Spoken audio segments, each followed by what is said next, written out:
Wonderful. Hello, everybody. I am Trinity. I'm one of our speech pathologists.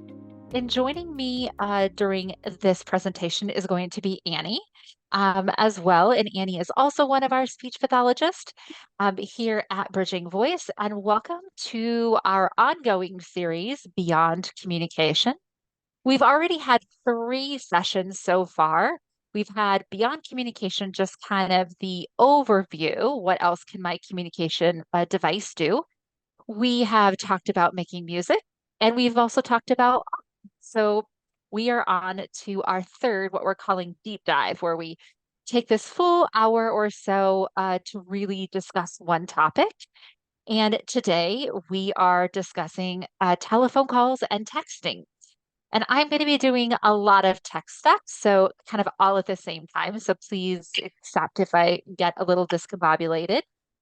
Um, and so welcome. And if you did not previously get a chance to join us for our deep dive tech trainings or our overview, please join us on our YouTube site, where you can also sign up, like, and subscribe so you don't ever miss a training. Again, also, if you did not, for some reason, if you attended a session and did not get an after visit email, please let Annie or I know. You can also just drop it in the chat because this is where we give you like all the good stuff, like the actual good stuff to hold in your hands. So that in the future, if you need to come back and look at this or you have questions, you are welcome to do so. All right, so let me go ahead and get this share going, and we'll get started today. All right, share with sound. Okay, perfect. There we go. Let me get things kind of resized here just a minute. It's a little hard for me to see everything. Okay, perfect. All right. So, welcome. What else can my communication device do? So, today, like I said, is our deep dive on texting and phone calls, right? Okay. So, this is if you've joined us again, you're going to see this. So, session goals and formats. So, really, this is a lot about us bringing together information from all of us, as well as from our team here. A lot of our Bridging Voice team is on this call, and we have a lot of amazing pals that have shared information with us and share ongoing.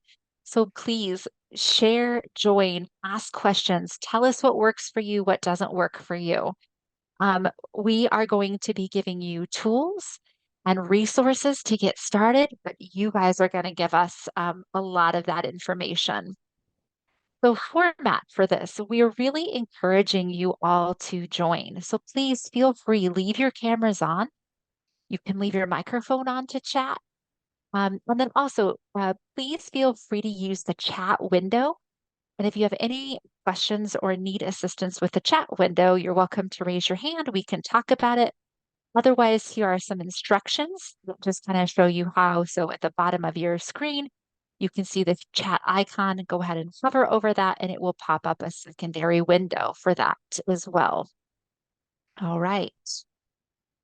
So I'm going to start this presentation, and then I am going to hand it over to Annie to do a large bulk of this. So let's talk about the importance of communication at a distance. And when we mean communication at a distance, what we're talking about is when your communication partner is just not right in front of your face. Now, that could be they're in the other side of the house, they're outside of your house, outside of your state, and then the distance just gets greater. Okay.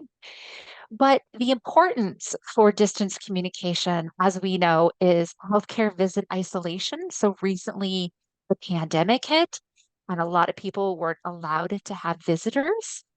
Okay. As well as if you're ill or someone that you love ill, or just the distance and time it takes to get to someplace. Also, very important for maintaining relationships, maintaining and developing your community. Your community is your family, your friends, your loved ones. your caregivers, your medical professionals.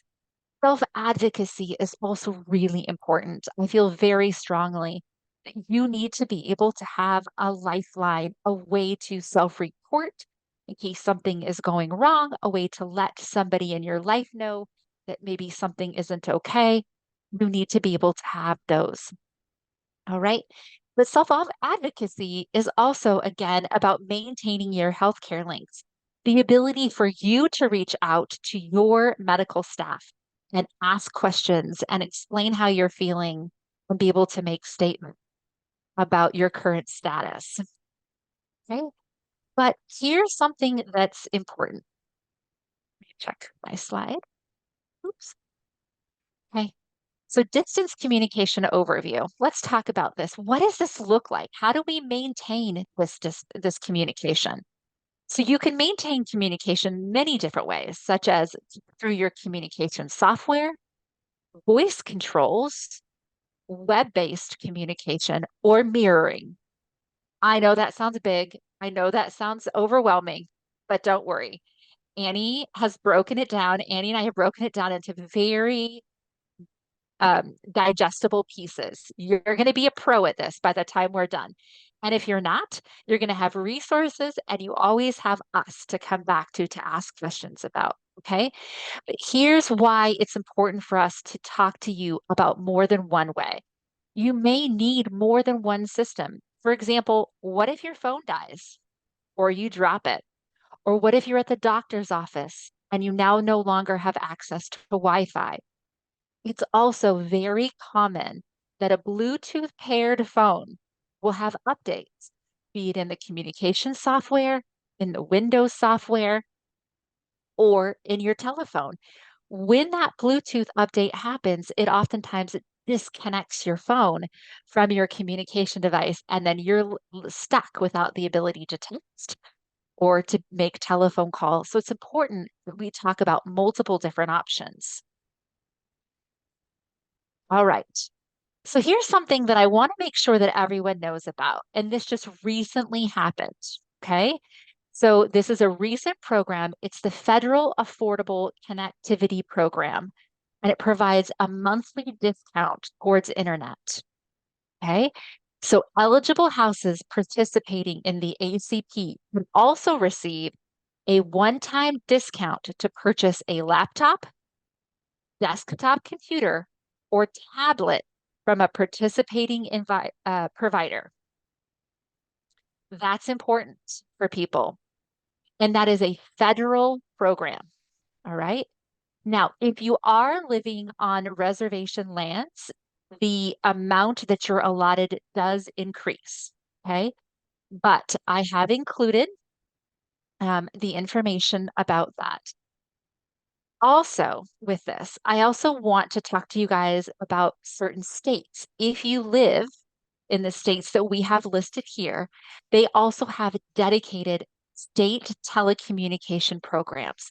Now, these programs do often require that you have a physician, a speech pathologist, or somebody write a little waiver on your behalf stating that you need some assistance. But these states do have options for communication devices, tablets, phones, communication apps, co-pays, and hotspots.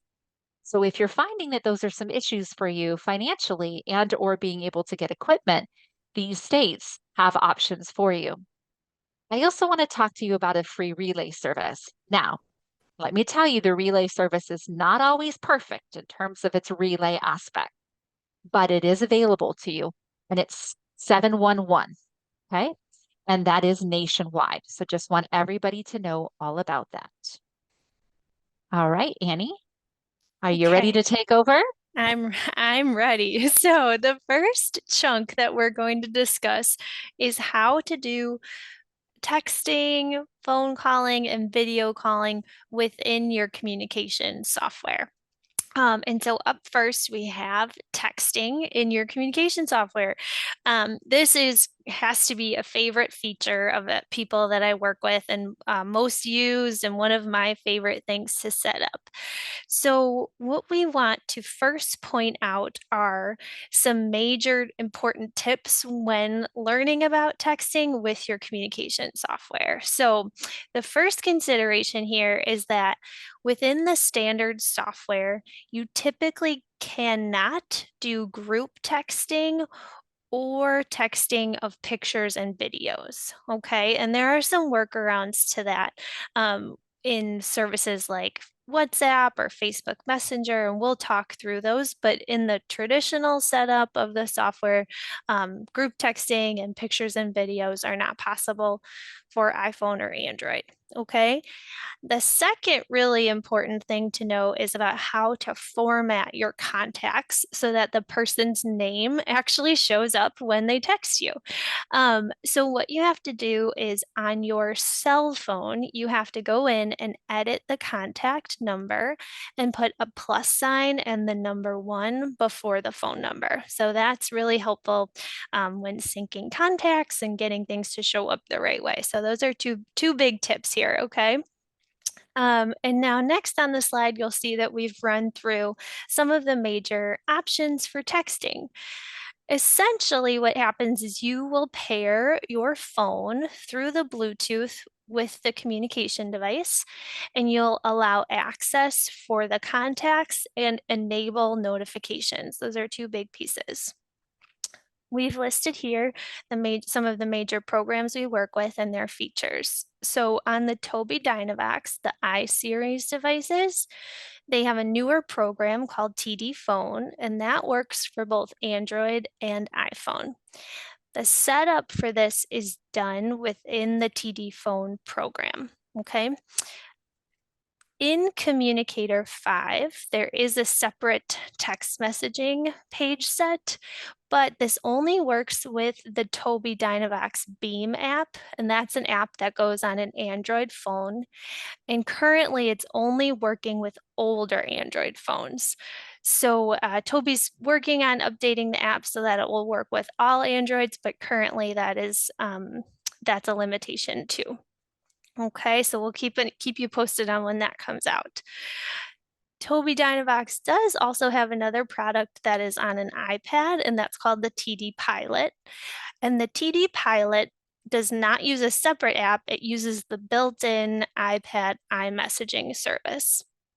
This does allow for group messages and multimedia messages, and it uses the Wi-Fi of the device, or you could do a hotspot with your cell phone to the tablet as well.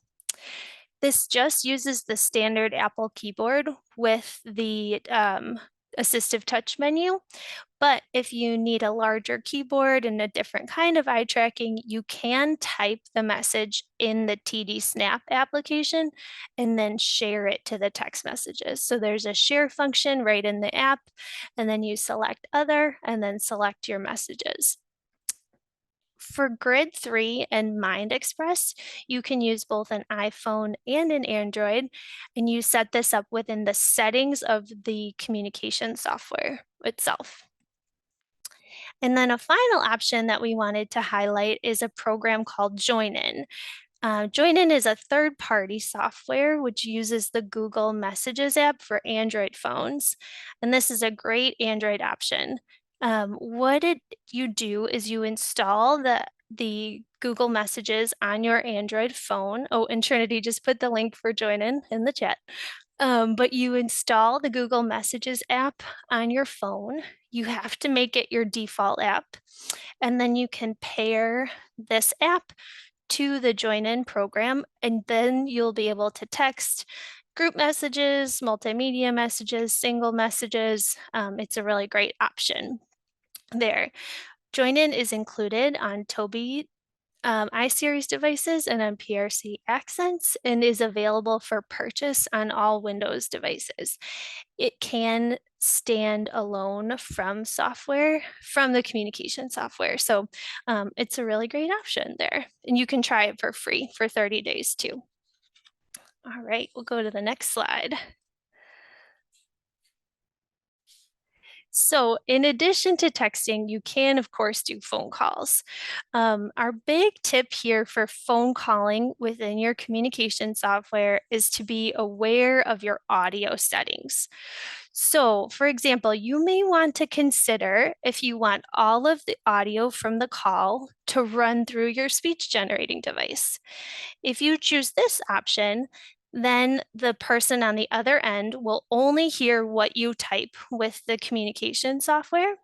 But if you want them to hear both what you type on the software and your natural voice and the people around you, you can choose to run the audio through your phone instead of through the software. Okay.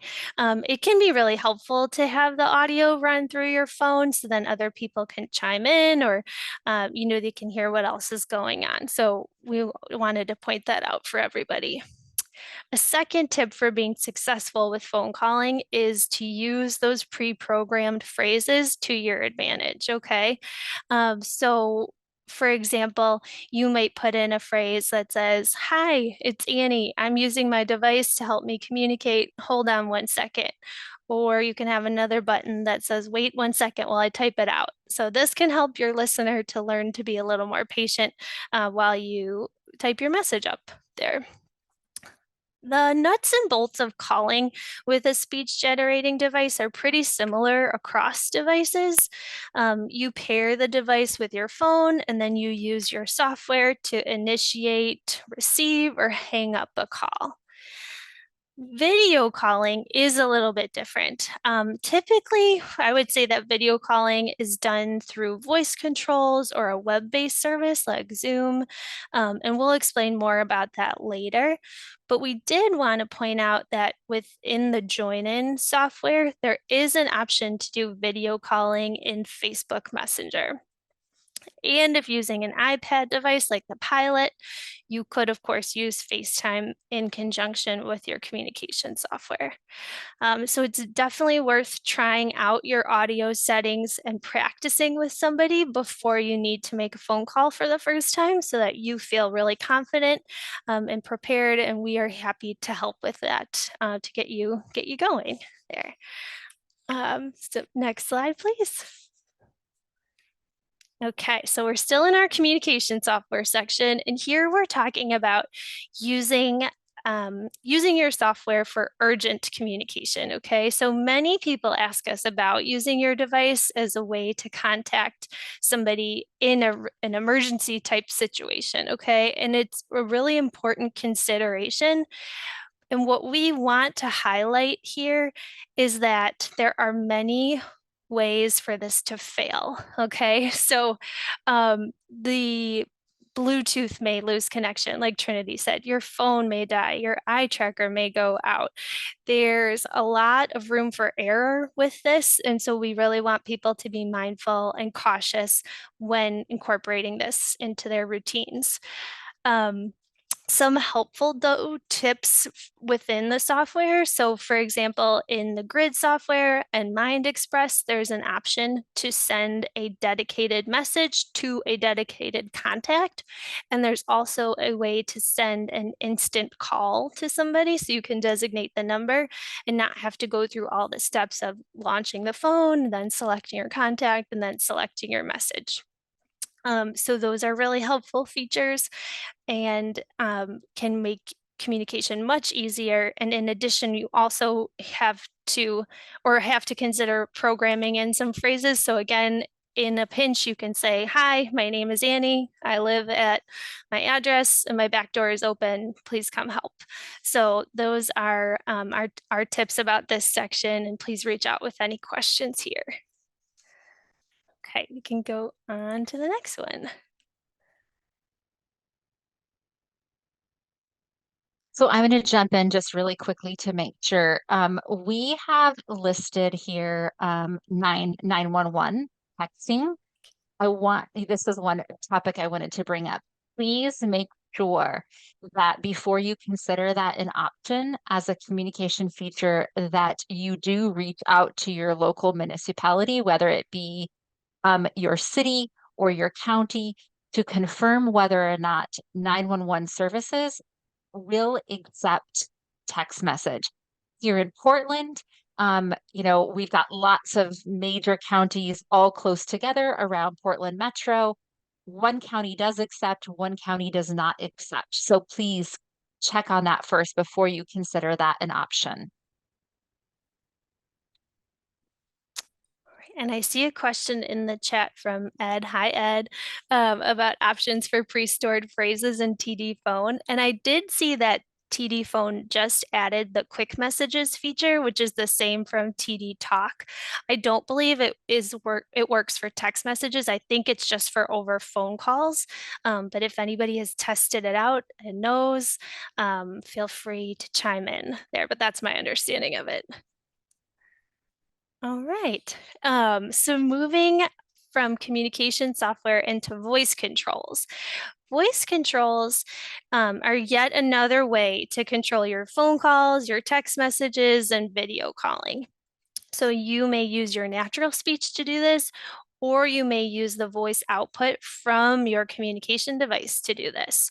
What this is you use the features of your technology, such as Siri, Google, Apple voice access controls, or the Amazon Echo lady. I don't want to say her name for fear of setting off everyone's devices in the background, but Alexa is who I'm referring to.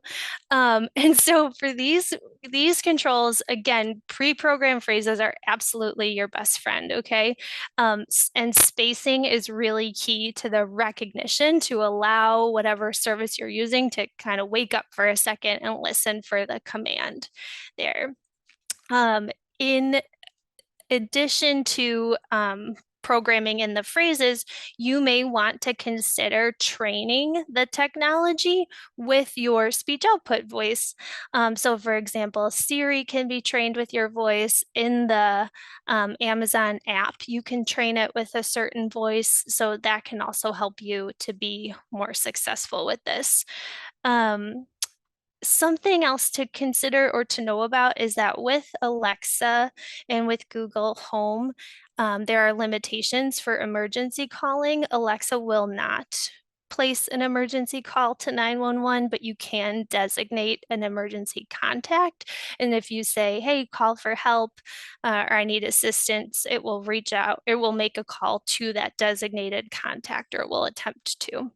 And for Google Nest, you need a Google Nest Aware account, and you also have to register your address with that, and it will reach out to a local emergency area, but may not be exactly closest to your house. So those are two things to consider there.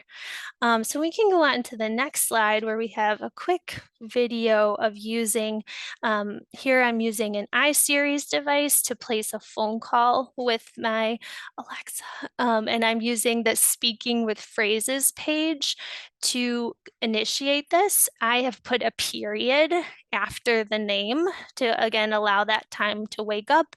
And I like this option because the audio then runs through the speaker of the Alexa, which you will see. So if we can go ahead and play that. Alexa, call Shay Roche. Calling Shay Roche.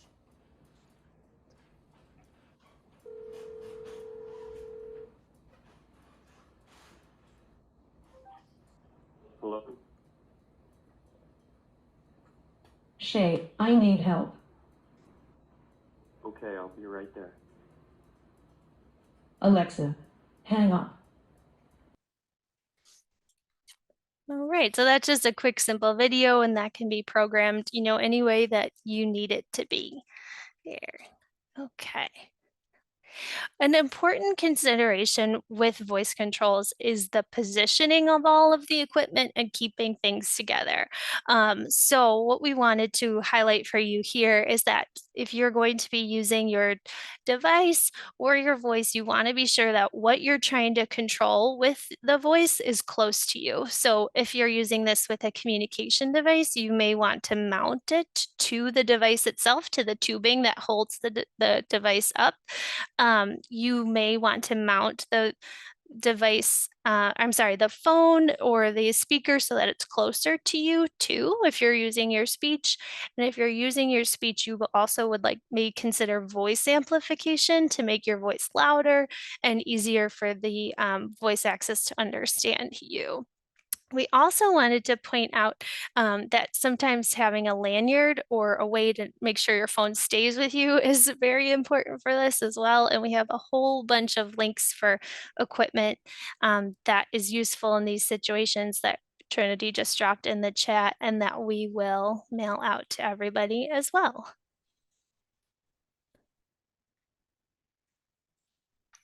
Okay. So we're halfway through. Everyone's doing good. Thank you for hanging on. So in addition to using your communication software and using voice controls, you can also do a lot of these features through web-based programs. When you're using a web-based program with your eye tracking communication device, you're typically using your Windows access strategy over an existing program. Okay. So, two very popular programs that we see people do this a lot are in WhatsApp and Facebook Messenger. And what you'll see here, though we have those listed here, but there are many programs out there that people use. Just depends on what you need and what you like. What can be really helpful though is customizing your Windows access for your messaging service. So on the slide here, you can see a picture of a Windows access toolbar that was created in Grid specifically for WhatsApp. These buttons have keyboard shortcuts programmed behind them and other Windows access actions to manage the web-based version of WhatsApp. So that's a really great way to be more effective with communicating in these modes. If you don't have a phone number, we also have listed here ways to use email to text. So with this, you can use your email program on the browser or in your communication software.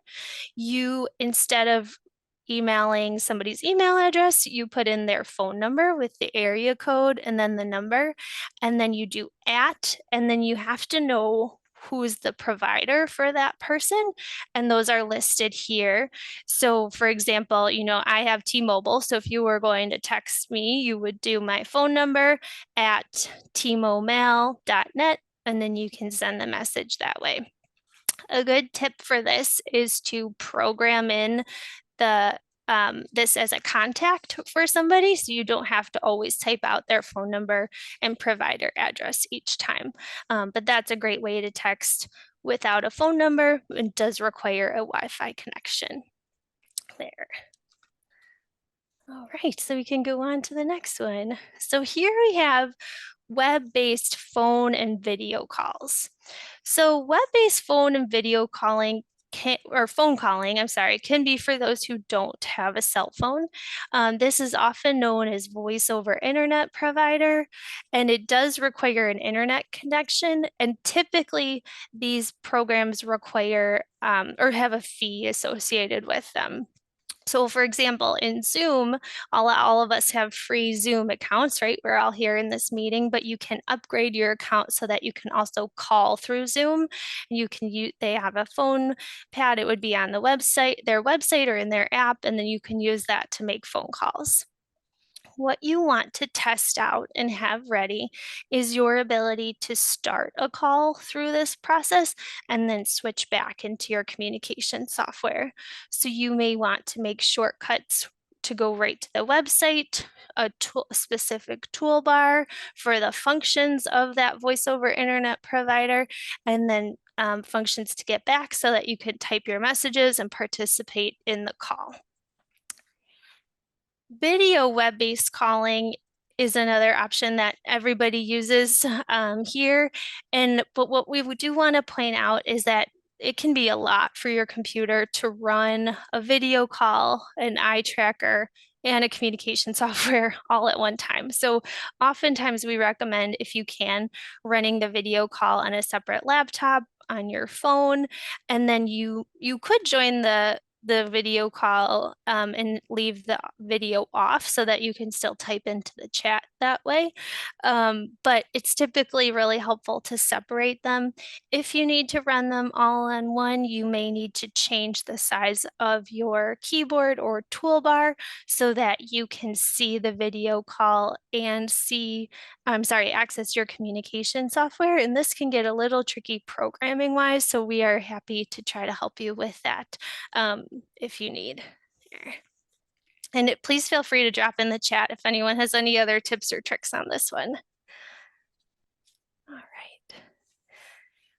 And then again, for using web-based voice over internet providers for urgent communication, if you were to try to call 911 with these programs, you must register your phone number and address with 911 so that they're able to locate you.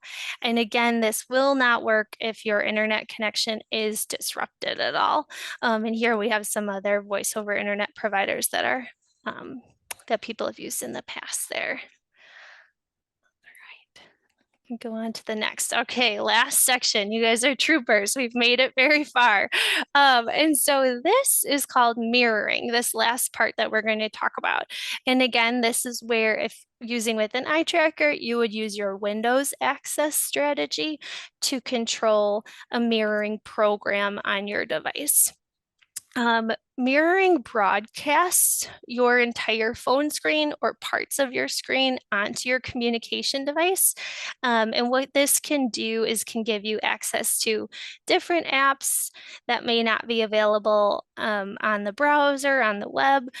Some people prefer to have this as a way to communicate. It's a great thing to try out and see if you like it. In Communicator 5 in and the Tobii Dynavox I series, this is possible with an Android device and a hard wire connection between the phone and the Tobii. And we have a great document that we'll be sharing from a wonderful user named Jordan, who is a pro with this, and he has his a bunch that he's highlighted for us to how to maximize this. A great tip for this one is to turn off your phone lock or your screensaver so that you can prevent the screen from going black when you're using this. Some other really great options if you don't want to use the hardwire connection. Some people prefer to just pair their devices through Bluetooth or through the QR codes, and then through QR codes, are Phone Link, Visor, and Mighty Text. Phone Link is a free program that is built into Windows. On Windows 11, it works for iPhone and Android, and on Windows 10, it works for Android only. For the iPhone, you still cannot do group messages or multimedia messages on Phone Link, but the Android, I believe you can. So there are tons of options out here. These are just some of the programs that people use.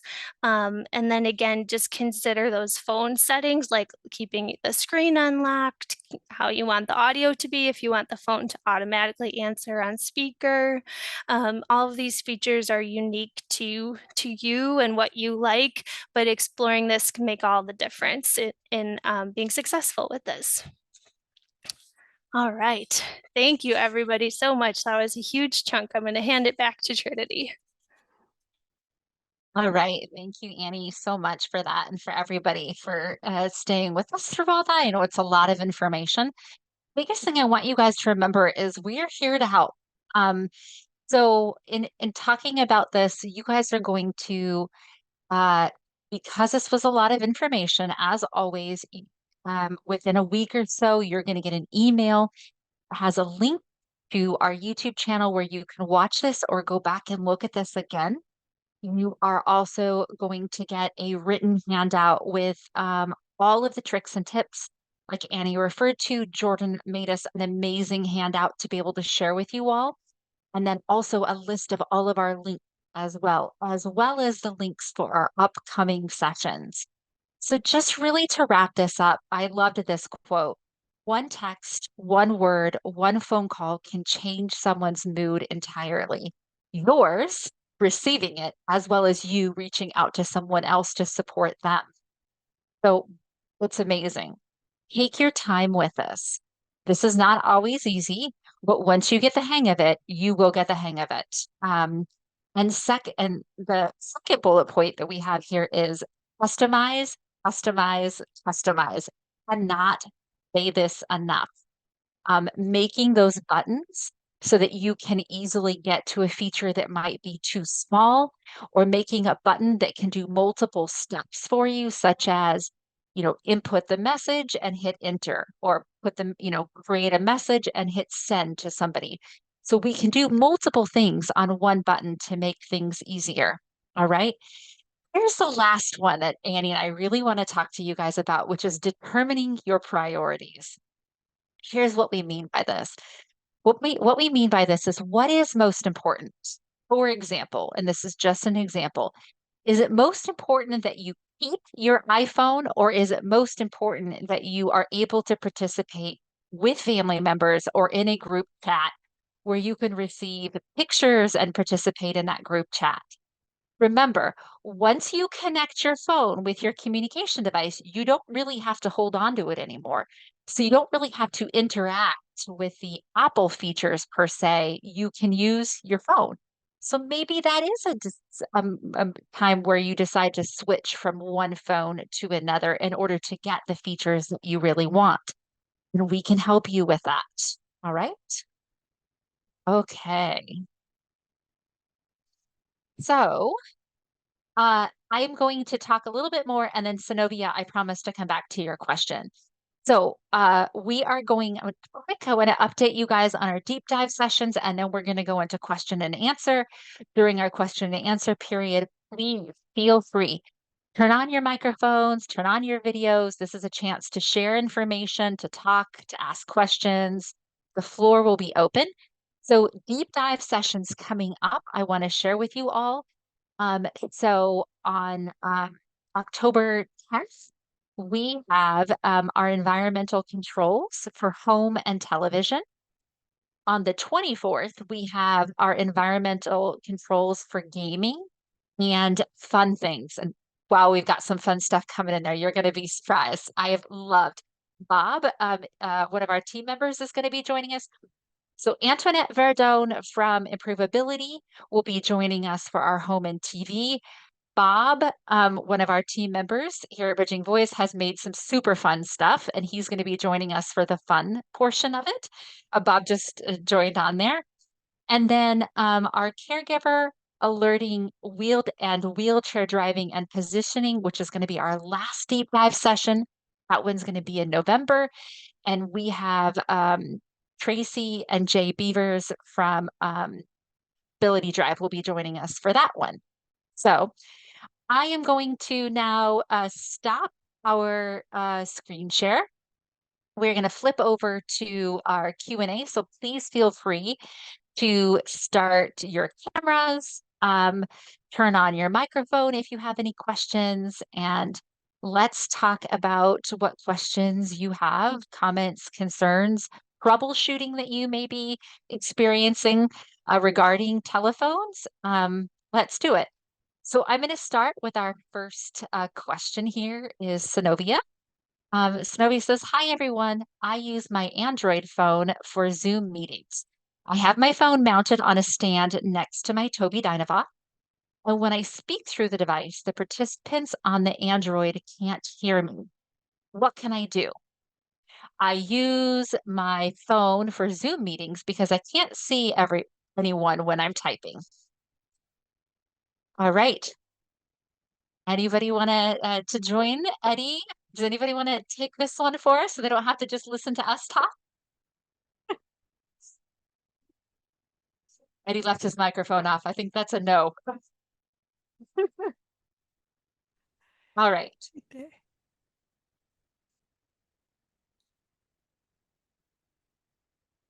Annie, you want to go for it? Yeah, I was gonna say there's I think a few things we could try troubleshooting with this. And you're right that when you have the Zoom on your device, it's hard to have your communication software up too. I think we could consider maybe checking the volume of the Toby, making sure it's loud enough. And again, sometimes using that punctuation is really helpful in increasing people's ability to understand when you're doing this long distance communication. So, putting in commas and periods to give breaks in between the speech, I think is really helpful. Turning the volume up again on the Toby because it can get pretty loud, as we've all heard it. And again, we might want to check that the phone maybe needs to be a little bit behind the device so the output from the speaker is going at the phone. Those are my initial thoughts, but if anybody has anything to add, please feel free to chime in. The flip side to that too also is that we also may need to lower the volume of the Toby in that it might be so loud that it's kind of overpowering the telephone as well. Also slowing down the speech rate. One of the biggest differences for improving someone's ability to understand your communication device is not about making it louder. It's actually about reducing the speech rate so that people can understand where the pauses are, be able to. That's also a really good solution for somebody that you're talking to that may be hard of hearing. But Zenobia, please reach out to us. We can schedule a session with you to actually look through what other audio settings we may be having. Can I So toss in a quick comment there? please, Just that it may be that when you're working on if you are a female and you're using a female voice, a deeper voice, so changing the pitch of your voice when you're using it that way to lower the pitch, a deeper voice will usually go a little bit farther as far as projection goes. So often that's another slight tip when you're talking on the phone that way. fabulous. Was that Ed? Was that you? Yes, Perfect, Ed. Thank you very of much. course. And so we actually can create, we were talking about those customizations. We can create a button that allows you to flip back and forth between voices so that you could do that. All right. Desi, thank you for the question. Can you post the federal discount link? Yes, I did not post it when I was talking, and I apologize for that. So I'm going to do it right now. And I also posted in here too is also the free relay link too. So there's the federal affordable connectivity program as well as the free relay. And I will be including that in our email that gets handed out to you after our session as well. I was actually unaware of the breadth of that program and how many people qualify for it to reduce the cost of your telephone and internet services, as well as the variety of states. I try to do a pretty good job at keeping things organized, as my colleagues at Bridging Voice know. And I was surprised at how many states that I was unaware of that do offer support for tablets, apps, devices, like a cell phone, and actual telecommunication services all through the state. Anybody else have any other questions, troubleshooting a situation that you want us to talk to, work through, or any tricks of their own that has worked? All right, Nahum, one of our fearless leaders, he shared a trick with us. For people who really want to set up a messaging group, they can use GroupMe, which works across all sorts of phones, iPhone, Androids, and even basic phones. GroupMe. Okay. I will make sure to include that link in our handouts as well for everybody.